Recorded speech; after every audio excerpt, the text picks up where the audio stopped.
is work on his game. And it's not as if he doesn't know the areas he has to improve. More importantly, he has the skill set and the capacity to get better in the areas that right now aren't strengths for him.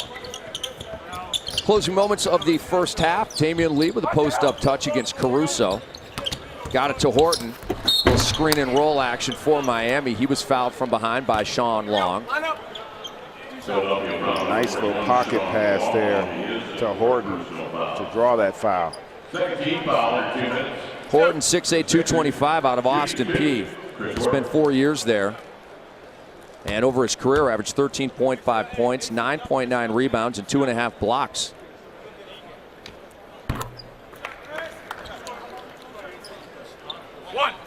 So I'm amazed at the length of the arms of some of these guys, because Horton's got just some extremely long arms. And a nice rebound by Sean Long. As does Long and Holmes as well. Timer's off. We're under 10 seconds to go. Here's Caruso off the long screen. Into the corner for Allen over Nick Moore. And the rebound to Lee. Will this one go? It'll count if it goes. He gave that a pretty good look, just wide to the left. And Greg, the first day of the Orlando Summer League, we had Damian Lee hit a 75-footer. I thought he had a chance there. It looked good for a long time.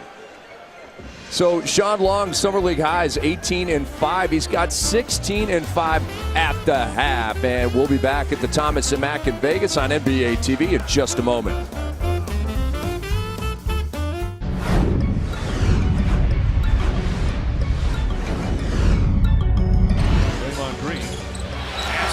Stolen by Robertson. Westbrook sidestep. Oh, lays it in. A sweet move from Russell Westbrook.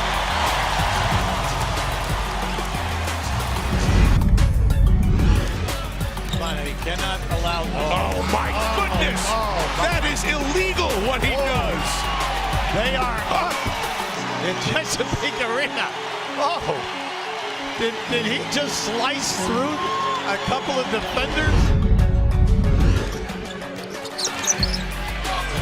Westbrook, beautiful through traffic, and then he simulates it afterwards and says, "You want to see it again? We do." How about the step and the distance of the step?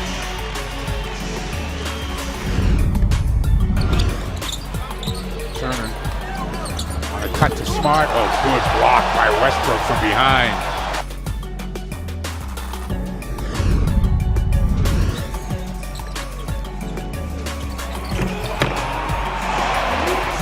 Gets his ankles broken. Westbrook flying to the rim and dropping a crowd pleaser.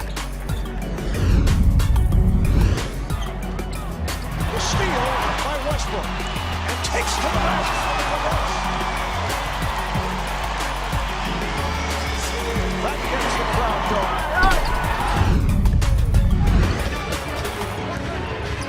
going. Westbrook exploding to the rim to pack it.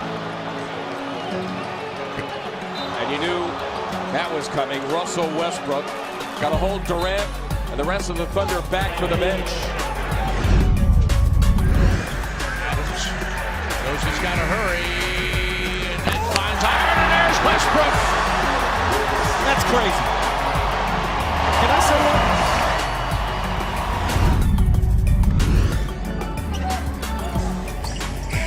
Westbrook at the buzzer, got it. It's the Samsung NBA Summer League from fabulous Las Vegas. We're at the Thomas and Mack Center on the campus of UNLV. Watching a good one here. This is a consolation game for the Sixers and the Heat, but you wouldn't know it by the effort on the floor. We want you to catch some great 3-on-3 basketball action, music, and art this summer at Do NBA 3X. Admission is free. And for information on the schedule and NBA player appearances, follow us at Do NBA 3X. Jared Greenberg talks with Justice Winslow on the other side of this break. I know you're not going anywhere. It's time for your top 5 plays of the season, Ricky Rubio edition, right here on the Timberwolves Entertainment Network. At number 5, it's a Ricky Rubio triple, putting the Wolves up late against the Suns. Bondinger guarding him. Wiggins takes him off the dribble, attacks into the paint. Out to Ricky, right side three. He answers right back. Wolves in front, 113-112. Coming in at number 4, Ricky Rubio turns defense into offense against the Bulls. Dropping it back for Gasol. One dribble, trying to kick it out to Rose, stolen by Rubio. Ricky will lead the break 3-on-2. He'll attack it himself, around his back, to the rim, and lays it in with the left hand. Sensationally done by Rubio. He scored the last 4. At number 3, Ricky sends a beautiful bounce pass to Andrew Wiggins, who finishes with a flush. 7.5 left. Belly with the inbound. Rubio streaks up into the front court. Bounce pass up ahead to Wiggins. He attacks the rack and jams it with the right hand. What a pass by Rubio. At number 2, Rubio sets a new career high with 28 points in a win over the Lakers. Wolves with the ball here in a 2-point lead, 104-102. Ricky around the town screen. Pull up left elbow jumper is good. 27 now for Rubio, a new career high. And our number 1 Ricky Rubio play of the season, a game-winning 3 against the OKC Thunder. Tied at 96. Ricky Rubio to trigger in. It comes to Wiggins up top. He'll use a little bit of clock. It's down to 6. Now with 5 off a town screen. Wiggins turns the corner, drives to the bucket, hangs, kick out Rubio, left angle 3. It's good with 0.2 of a second left to play. Ricky Rubio knocks down a triple. Ricky Rubio has won it for the Wolves.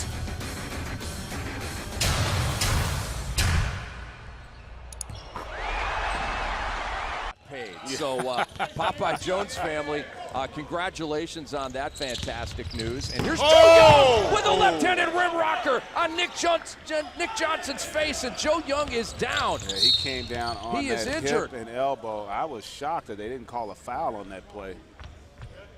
Let's hope Joe Young is okay. Well, he took. He's not okay, boy. Very fortunate there. Joe Young is a tough customer. And NBA Summer League, and Philly has 43 on 46%. Miami has 37 on 42%.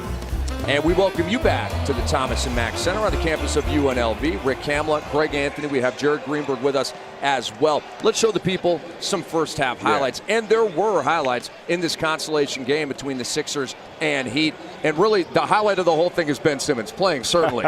That's great to have the number 1 overall pick out there on the floor performing.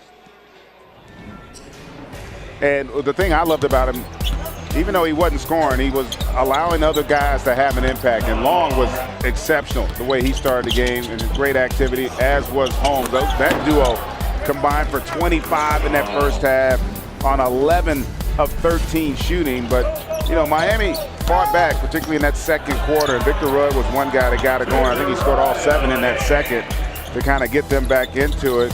And Jankovic also chipped in with 9 points off the bench to make it a little bit more interesting here as we get ready to tip in the second half. So here's a look at the stats. The three-point shooting has been woeful. A combined 5 of 26.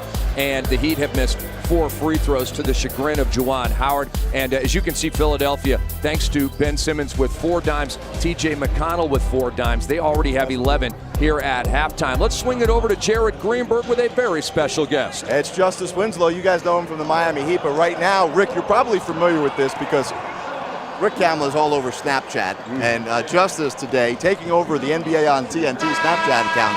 Why don't you tell everybody how you got your day started on the takeover? Well, I woke up with one of my teammates. You know, it's no days off. Got to get to the grind, so I had to go in there and wake them up and let them know that the sun was up. What else was taking place during this takeover on Snapchat? A good workout. You know, some of the guys out that aren't playing Summer League, me, Josh, Tyler Johnson, and Hassan, you know, we went in, got some work in. So for those guys to be in the gym after getting maxed out really speaks a lot about them. So you were able to get some work in also in Orlando playing in that Summer League. What specifically with your game now that maybe your role is going to be increased a bit, how are you trying to work on this summer? Just embracing that bigger role. Obviously scoring and perimeter shooting, but especially being around these guys in Summer League, trying to become more of a leader, more of a captain out there, and try to, you know, let these guys hear my voice. And so that's something I've been trying to do, even though I'm not playing. I know late in the season you and I had a conversation about how much it meant to you, how the veterans trusted you, especially in late game situations. Now that many of those guys are gone, What has to change with your approach inside the locker room with the rest of the guys? I just have to sort of take their approach. You know, the way they approach me, I have to approach the other guys on the team. I have to kind of be that leader. But it's not going to take one person. It's not going to be just me trying to make up for the loss of, you know, guys we don't have coming back. And so I'm really excited about the role I'm going to have. But you know, I know a lot's going to be expected of me, and I can't wait, you know, for the season. Well, we appreciate you joining us here, and best of luck as you gear up for a huge year for yourself. Thank you. And enjoy the rest of Snapchat. Now, maybe you'll get him going to sleep too. Yeah, I think there's a cutoff. I don't think Jay Rich goes to sleep at midnight, so I might be done. Josh Richardson, watch out. Justice, thanks so much, man. Appreciate it. Back to you guys. All right, Jared and Justice, thank you. Greg, you were worried about Jared's hair with the Samsung device. He has figured it out. Jared is a professional. I really didn't have any doubt that he would get it straightened out. Ben Simmons starts with a jump shot, and going back to Justice Winslow for a moment, 10th overall pick in the 2015 draft. And with Luol Deng moving on, Joe Johnson moving on, Dwayne Wade moving on, he's going to be one of the main guys for the Heat this upcoming year. That's a great point. And, you know, something he said is so important in terms of him learning from the mentors. You know, the Luol Dengs, the Dwayne Wades, and those guys in terms of becoming a pro. Like, there's an element of being a pro that has nothing to do with your talent. It's about your work ethic. It's about your approach. And he talked about today, those guys went in, they got their business taken care of. You know, they're passionate about their profession. And Simmons going to get the foul there on Rudd. And that stuff's important in terms of your development. And that also helps your coach. You know, Eric Spoelstra's not going to be looking for guys to be leaders. You know, he's going to have a certain level of leadership in that locker room, even though they're going to have to also replace a tremendous amount of production when you look at the guys they lost. Ben Simmons pull up over Carrera. Look good off his hand. And the rebound to Luau Cabarro. Simmons now with the much smaller more on him. And they swing it around to McConnell. Here's Brandon Paul off the front of the rim. Are you having a feeling that maybe there's a concerted effort to get Ben Simmons some shots early on in this third quarter? You know, a lot of times you'll want guys like Ben Simmons to just be more aggressive, not necessarily always to shoot it, but aggressive to make plays. And if that play calls for the shot to be taken, then so be it. Nice contest there. Important foul by Brandon Paul. So in terms of replacing Dwayne Wade, well, let's just say this. That's an impossibility. We're talking about an all-time great player, but they bring in Ellington, James Johnson. Miami matches the offer sheet that Tyler Johnson signed with the Brooklyn Nets, Derek Williams, leaving the New York Knicks to go down to Miami. And some solid players, but there's no replacing Dwayne Wade. Well, listen, Dwayne Wade's the most important player in the history of the franchise. I mean, let's not kid ourselves. Guy won 3 world championships, and he's a part of the fabric of Miami. He was, you know, Wade County.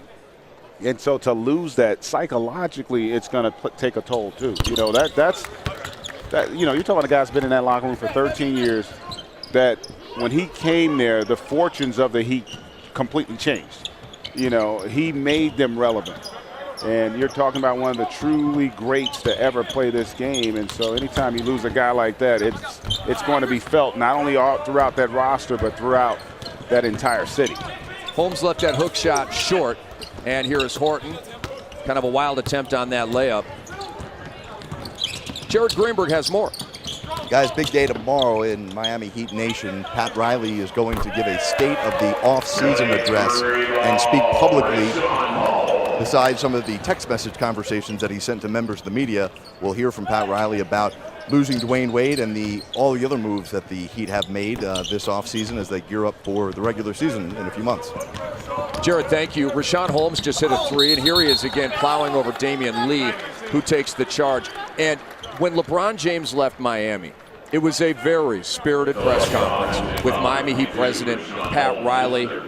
He had some choice parting words for LeBron. Now, Dwayne Wade has been interviewed subsequent to leaving, and Greg, I'm sure you saw his comments. I'm paraphrasing, but it was all love. He said that he knew that it was a business decision. He had nothing bad to say about Pat Riley, nothing bad to say about the Heat organization. Yeah, and again, of course he was disappointed as well. The nice little jumpy left hook.